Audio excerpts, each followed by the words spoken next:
વિદ્યાર્થી મિત્રો, આજના લેક્ચરની અંદર હવે આપણે આપણા 11 કોમર્સમાં સ્વાધ્યાય પ્રશ્ન 9 શરૂ કરીશું.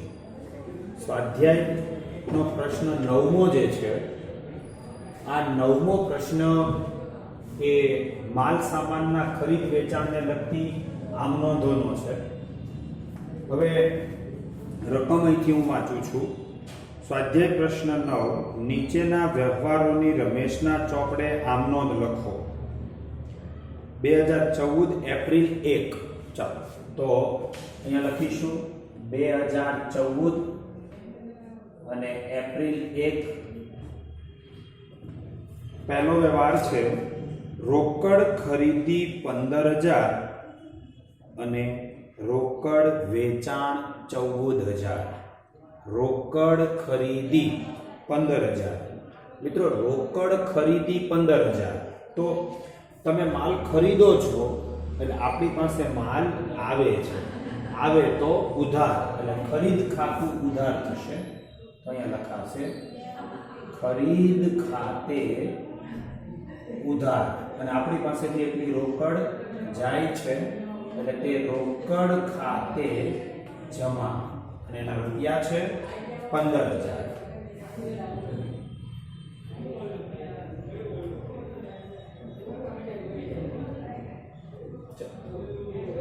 બાબત જે આવશે માલ રોકડેથી ખરીદ્યો તેના. એવી રીતે ફરી પાછો પહેલી તારીખની અંદર એક વ્યવહાર, બે ભાગ છે અંદર જુઓ. અને રોકડ વેચાણ 14,000. રોકડ વેચાણ 14,000. તો મિત્રો, રોકડ વેચાણ એટલે તમે માલ વેચ્યો છે, એટલે માલ તમારી પાસેથી જાય છે, બરાબર, અને એટલી રોકડ આવે છે. રોકડ આવે તો ઉધાર. તો અહીંયા આમ નોંધ થશે રોકડ ખાતે ઉધાર તે વેચાણ ખાતે જમા, અને એના રૂપિયા છે જુઓ અંદર 14,000.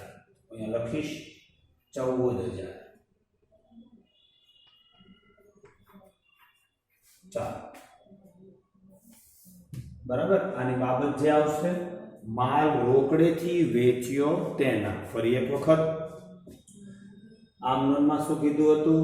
માલ ખરીદ્યો છે એટલે માલ ધંધામાં આવે છે, એટલે ખરીદ ખાતે ઉધાર, અને એટલી રોકડ જાય છે એટલે રોકડ ખાતે જમા. એ જ વ્યવહારમાં કીધું કે માલ રોકડેથી વેચ્યો, તો માલ તમે વેપારી છો અને તમે માલ વેચો છો, તો આપણી પાસેથી માલ જાય છે અને રોકડ આવે છે. આવે તે ઉધાર, જાય તે જમા. રોકડ આવે છે એટલે રોકડ ખાતે ઉધાર, અને માલ આપણે વેચ્યો એટલે વેચાણ ખાતે જમા. તો આ પહેલી તારીખનો વ્યવહાર પૂરો થયો. હવે એના પછીનો વ્યવહાર છે 5 તારીખનો જુઓ. 10,000 નો માલ અંગત માલ સ્ટોક ધંધામાં લાવ્યા. હવે 10,000 નો અંગત માલ સ્ટોક, અંગત એટલે તમારી પાસે પોતાનો માલ સામાન હતો, એ તમે ધંધામાં લાવો છો. યાદ રાખજો, નિયમ છે ધંધાનો માલિક ધંધામાં પોતાની કોઈ પણ અંગત વસ્તુ લાવે તો એ મૂડી લાવ્યો કહેવાશે. ધંધાનો માલિક ધંધામાં પોતાની કોઈ પણ વસ્તુ અંગત લાવે તો એ મૂડી લાવ્યો કહેવાશે, બરાબર. એવી જ રીતે ધંધાનો માલિક ધંધામાંથી પોતાના અંગત વપરાશ માટે કોઈ પણ વસ્તુ લઈ જાય તો એને ઉપાડ કર્યો કહેવાશે. હવે આજના વ્યવહારમાં જુઓ તો એણે એમ કીધું છે કે 10,000 નો માલ જે અંગત સ્ટોક હતો તે ધંધામાં લાવ્યા. તો અંગત માલ સ્ટોક તમે લાવો છો એ મૂડી કહેવાશે, બરાબર. તો માલ સ્ટોક ધંધામાં આવે છે એટલે ઉધાર. અહીંયા લખાશે માલ સ્ટોક ખાતે ઉધાર તે મૂડી ખાતે જમા. 10,000 નો માલ સ્ટોક છે એટલે લખીશું 10,000, અને બાબત જેમાં આવશે અંગત માલ સ્ટોક ધંધામાં લાવ્યા તેના, બરાબર. અને એની તારીખ હતી 5. તો અહીંયા હું લખીશ 5 તારીખ. ચાલો હવે 7 તારીખ આવી રહી છે, તો 7 તારીખનો વ્યવહાર હું વાંચું છું. 12,000 નો માલ હર્ષ પાસેથી ખરીદ્યો.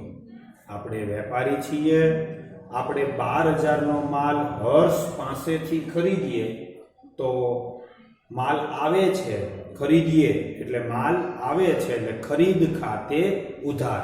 તો પહેલું એક ખાતું હું લખી દઉં છું, ખરીદ ખાતે ઉધાર. બરાબર.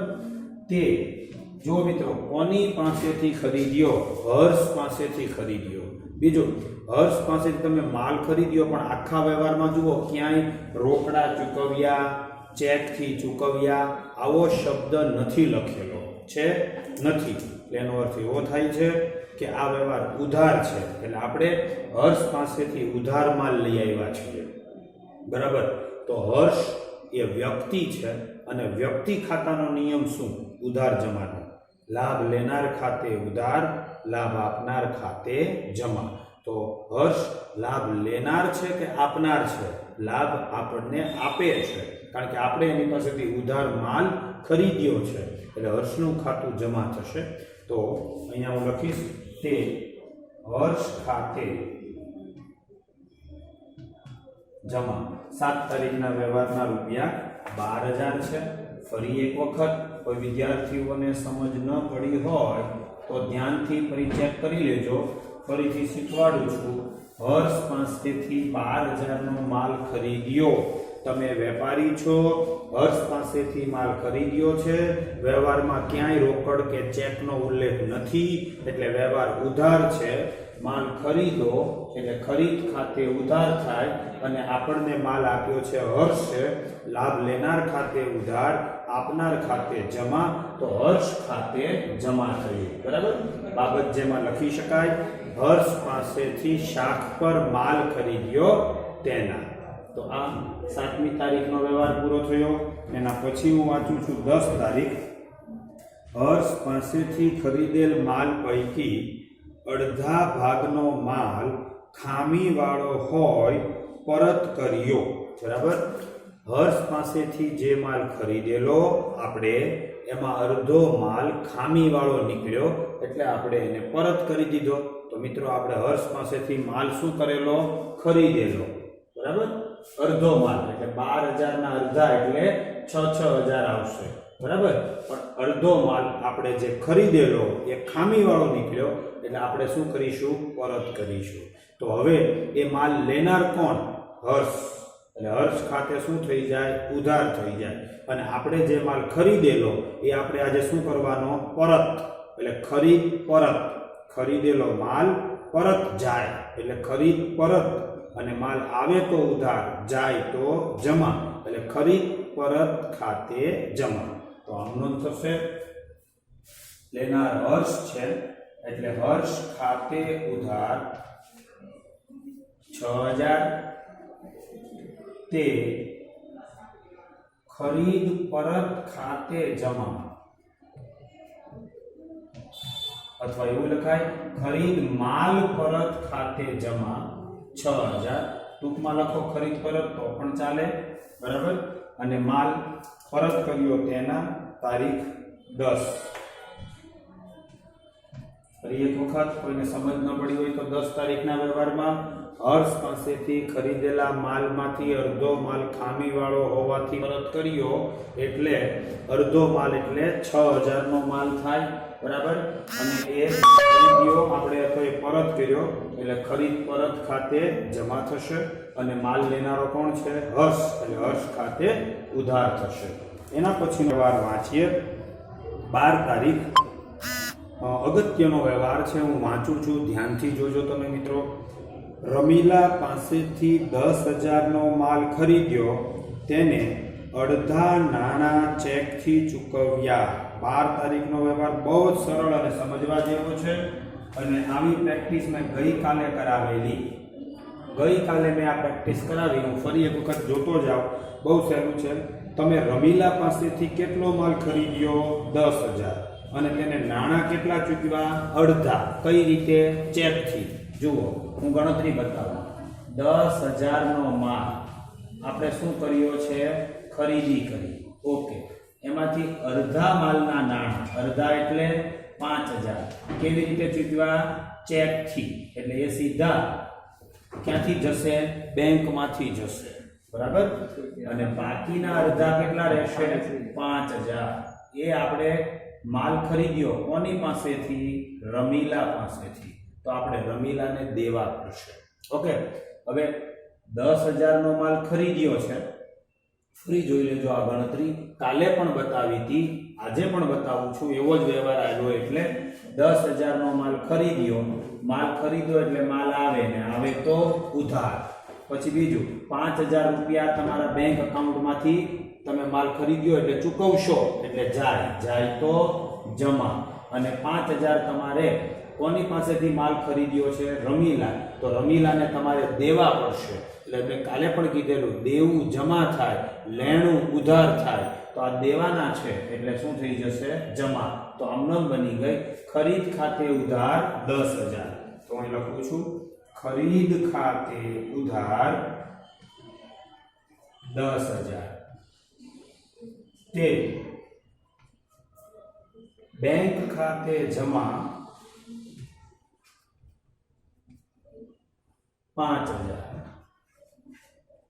તે રમીલા ખાતે જમા 5000. અને તેની બાબત જે આવશે, રમીલા પાસેથી માલ ખરીદી અડધા નાણાં ચેકથી ચૂકવ્યા તેના. રમીલા પાસેથી માલ ખરીદી અડધા નાણાં ચેકથી ચૂકવ્યા તેના. બરાબર. તો 12મી તારીખનો વ્યવહાર પૂરો થયો. 15 તારીખ, રમીલા પાસેથી ખરીદેલા માલ પર 30% નફો ચડાવી 10% વેપારી વટાવે મીતાને વેચ્યો. રમીલા પાસેથી ખરીદેલા માલ પર 30% નફો ચડાવી. ચાલો કેલ્સી હોય તો લઈ લો. અહીંયા હું ગણતરી કરતો જાઉં છું. અને શું કીધું છે હું અહીંથી વાંચતો જાઉં. 30%. બરાબર. ખરીદેલા માલ પર રમીલા પાસેથી તમે કેટલો માલ ખરીદ્યો? 10000. તો હું લખું છું 10000 એના ઉપર 30% નફો ચડાવી. ચોપડીમાં શું કીધું? 30% નફો ચડાવી એટલે ગુણ્યા 30% કરીએ એટલે 3000 થાય. એ નફો એમાં ચડાવવાનો એટલે ઉમેરવાનો. 10000 માં તમે 3000 ચડાવો એટલે 13000 થયા. આ 13000 રૂપિયા ઉપર એને શું કીધું? વાંચો આગળ. તો એને કીધું છે 10% વેપારી વટાવ એટલે ડિસ્કાઉન્ટ આપવાનું. કેટલા ટકા? 10%. તો 13000 માંથી 10% બાદ કરવાના. એટલે 13000 ગુણ્યા 10% એટલે 1300 રૂપિયા બાદ કરું એટલે આવશે 11700. બરાબર. આ 11700 નો માલ આપણે શું કીધું એને? બરાબર. મીતાને વેચ્યો. કોને વેચ્યો? મીતાને. 11700 નો માલ તમે મીતાને વેચો છો એટલે મીતા લેનાર છે. એટલે મીતા ખાતે ઉધાર, કારણ કે લેનાર ખાતે ઉધાર. બરાબર.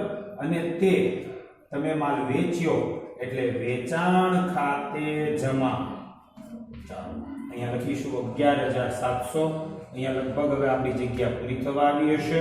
બરાબર. એટલે આપણે અહીંયા બાબત જે લખી દેવાની છે કે મીતાને માલ વેચ્યો તેના.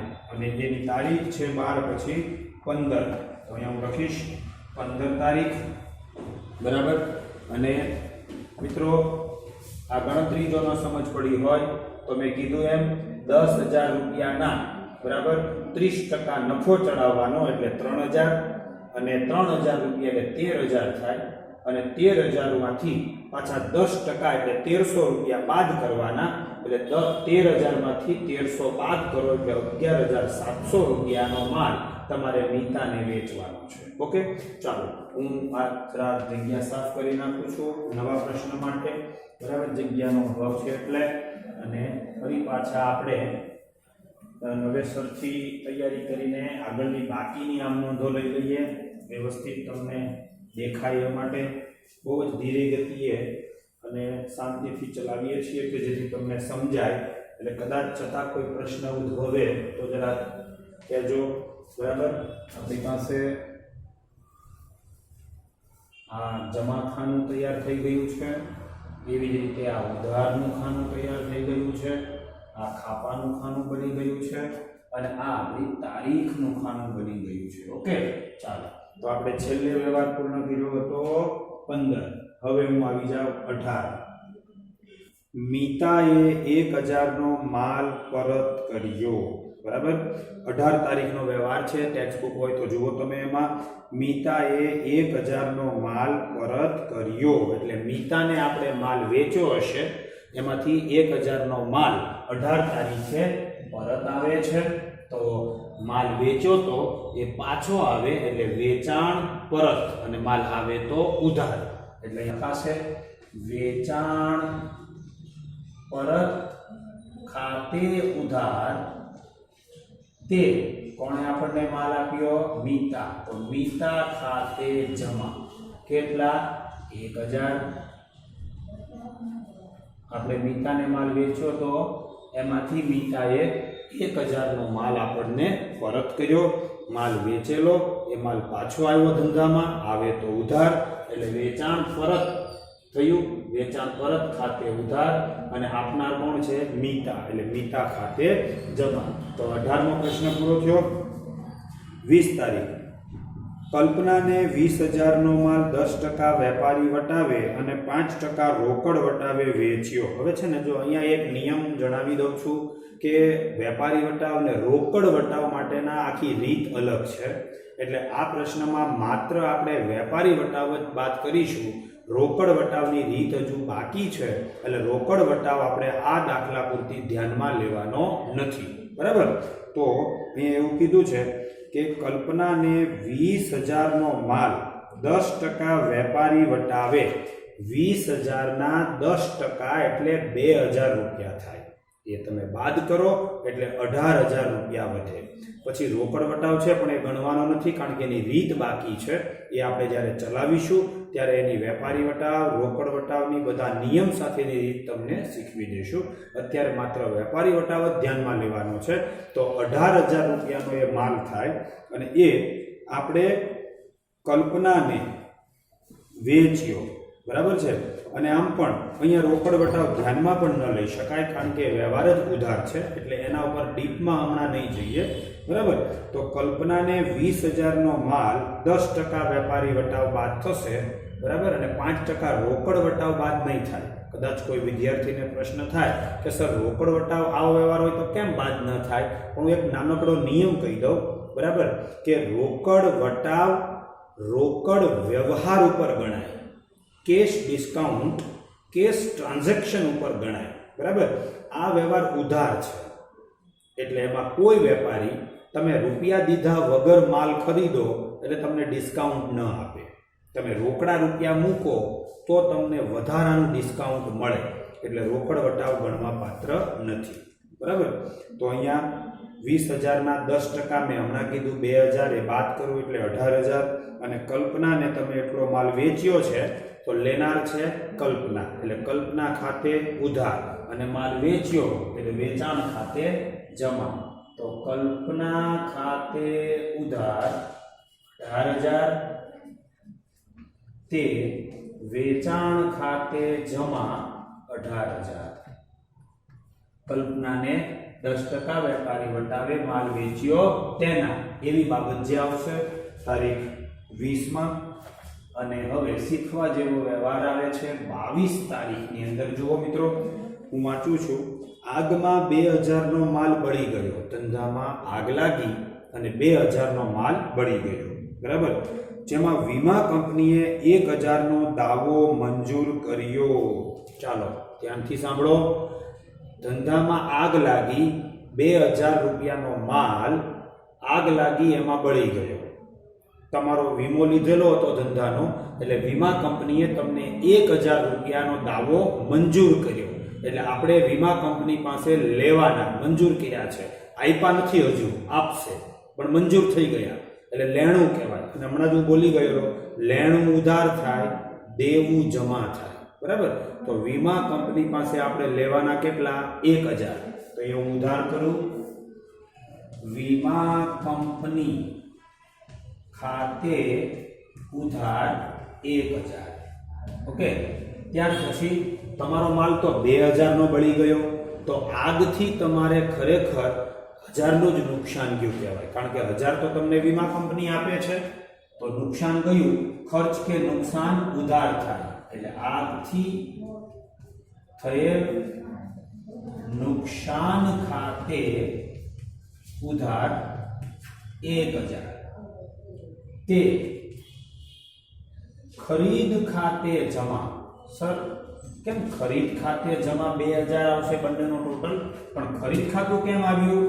ચાલો આ એક પ્રશ્ન થશે, એટલે હું એક નિયમ સમજાવી દઉં મિત્રો.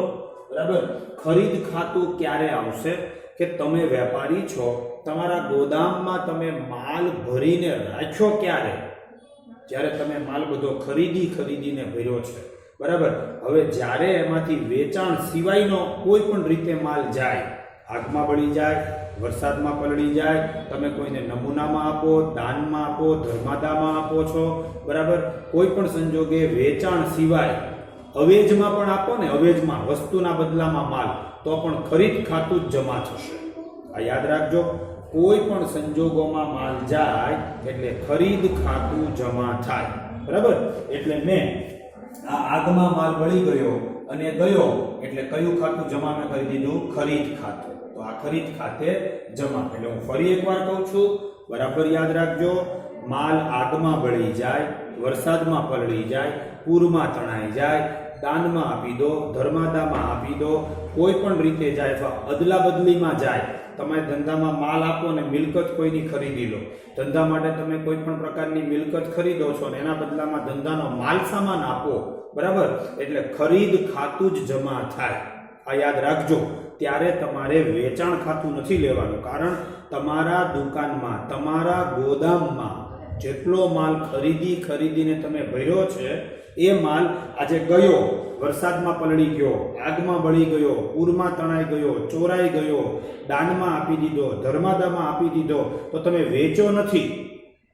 તમે વેચો તો જ વેચાણ ખાતે જમા થાય.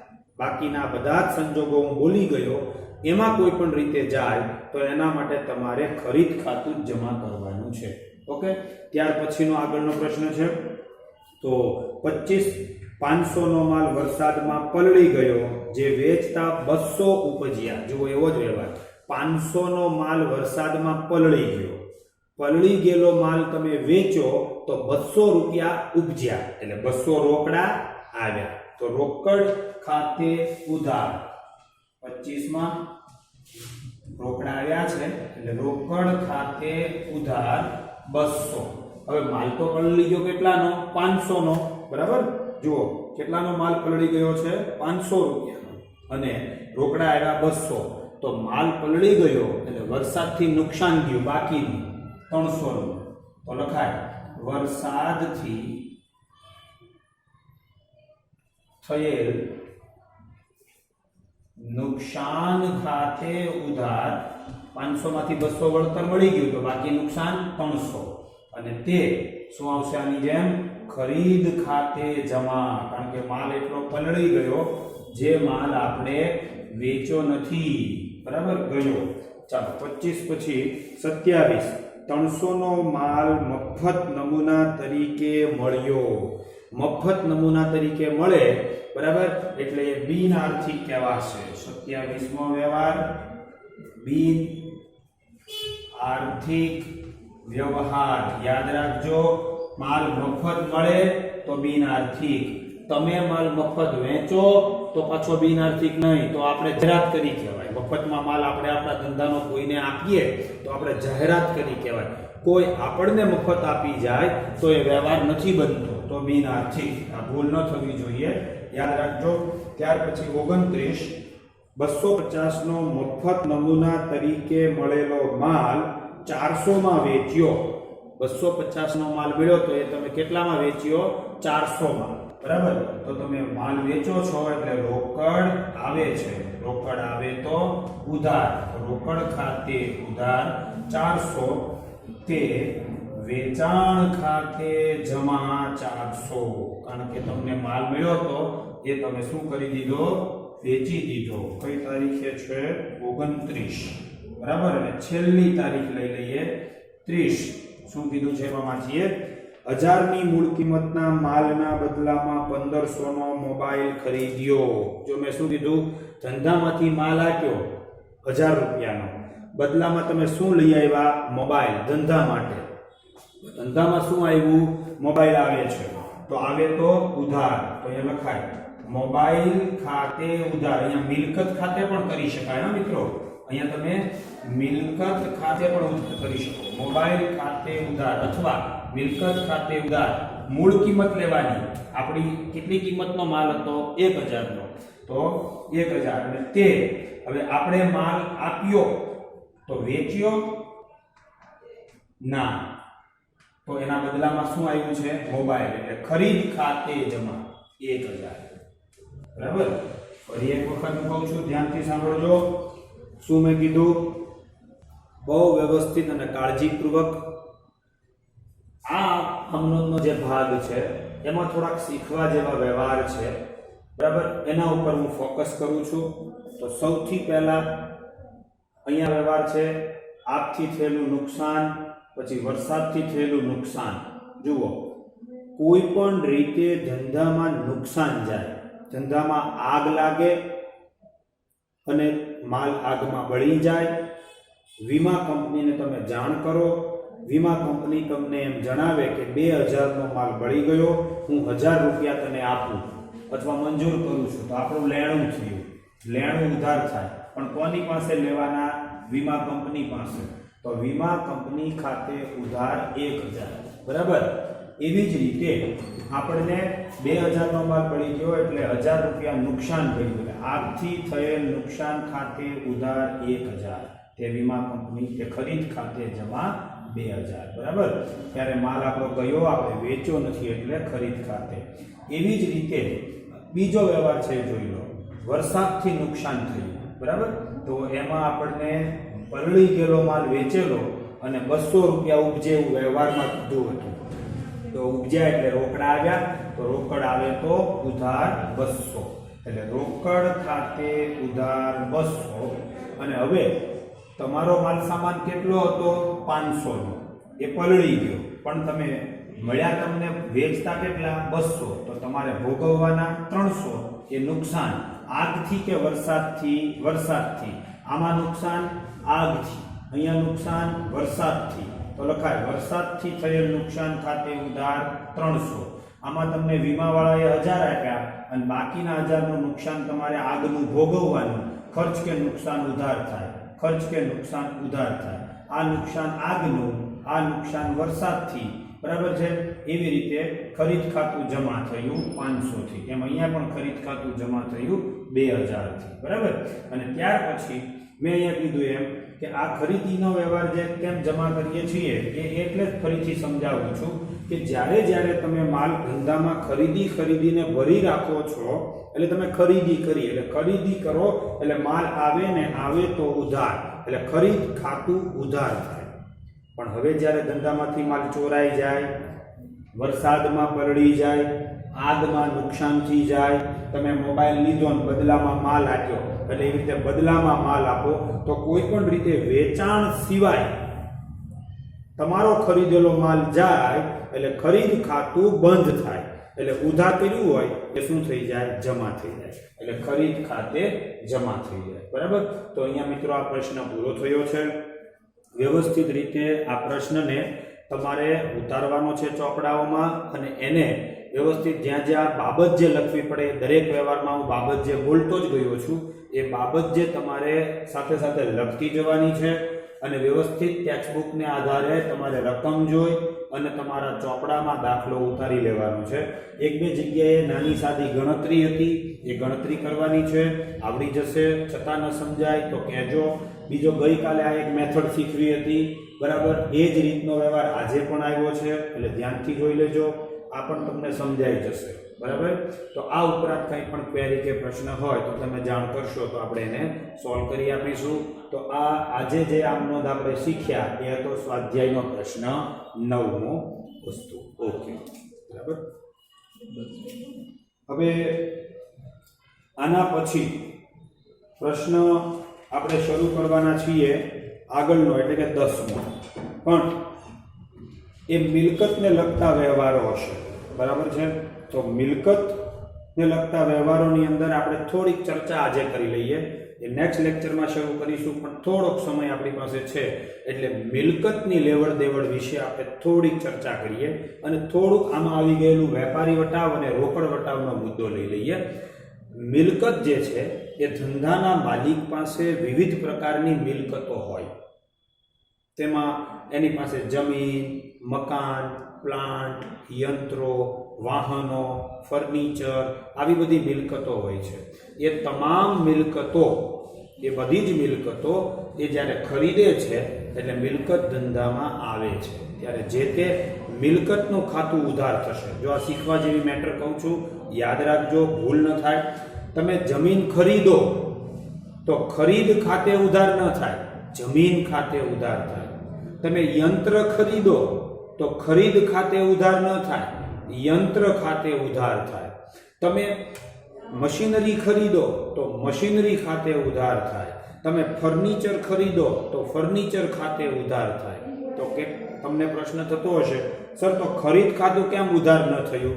યાદ રાખજો, ખરીદ ખાતું ત્યારે જ આવે જ્યારે તમે ધંધાના જે વેપારી છો અને માલ ખરીદો ત્યારે. માલ વેચો ત્યારે વેચાણ ખાતું, માલ ખરીદો ત્યારે ખરીદ ખાતું, બરાબર? તમે મિલકત વેચો ને ત્યારે પણ તમારે વેચાણ ખાતું ન બોલાય, મિલકતનું જ નામ લેવું પડે. તમે જમીન વેચી, મકાન વેચ્યું, દુકાન વેચી, પ્લાન્ટ વેચ્યા, યંત્ર વેચ્યા, બરાબર, મશીનરી વેચી, તો આ બધા જ સંજોગોની અંદર તમારે જે તે મિલકતનું ખાતું જમા કરવું પડે, બરાબર? આ એક વાત યાદ રાખવાની. અને વટાવ, તો વટાવની આપણે વાત કરીએ છીએ, એમાં વટાવ બે પ્રકારના આવે છે, એક વેપારી વટાવ અને બીજો રોકડ વટાવ. હવે વેપારી વટાવ અને રોકડ વટાવ, બરાબર છે? Traders discount and cash discount. ઇંગ્લિશમાં જો વાત કરીએ તો વેપારી વટાવ એ ટ્રેડર્સ ડિસ્કાઉન્ટ છે અને રોકડ વટાવ એ કેશ ડિસ્કાઉન્ટ છે. વેપારી વટાવ, વેપારી શું કામ આપે? આપણે માલ ખરીદવા જઈએ, બરાબર, તો આપણે જે બજારમાં માલ ખરીદવા જતા હોઈએ અવરનવર મોટા જથ્થામાં, બરાબર, તો આપણે તો વેપાર કરતા જ હોઈએ, આપણે માલ દુકાનથી ભરીને બીજાને વેચતા હોઈએ, પણ આપણે પણ કોઈ મોટા વેપારી પાસેથી માલ ખરીદવો પડે, કંપની પાસેથી માલ ખરીદવો પડે. એટલે એવા સંજોગોમાં વેપારીઓ જે છે એ આપણે એને ત્યાંથી જ માલ ખરીદીએ એ માટે આપણને એ ડિસ્કાઉન્ટ આપે, વટાવ આપે, જેથી આપણે એને ત્યાંથી માલ ખરીદવો